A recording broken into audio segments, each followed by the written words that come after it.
والرئيس الجزائري عبد المجيد تبون فجأة أعلن عن زيارة قريبة إلى فرنسا، ووصفها بأنها لقاء تاريخي، وأن هذا اللقاء سيكون موعد مع التاريخ. بالتأكيد هو موعد مع التاريخ أن يقوم رئيس جزائري بزيارة فرنسا بعد كل هذه التطورات المتلاحقة في العلاقة ما بين فرنسا وما بين الجزائر. الحقبة الاستعمارية والتاريخية ما زالت بشكل كبير تلقي بظلالها على العلاقات ما بين البلدين.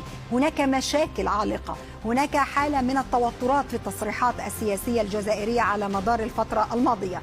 صحيح أن فرنسا حاولت أن تتعامل مع الأمر بنوع من البراجماتية السياسية كما يقال، ولكن تظل هناك العديد والعديد من التحديات في هذه العلاقة.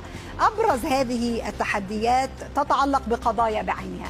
نتابع مع حضراتكم على مدار الفترة الماضية الجدل المثار حول مسألة الأرشيف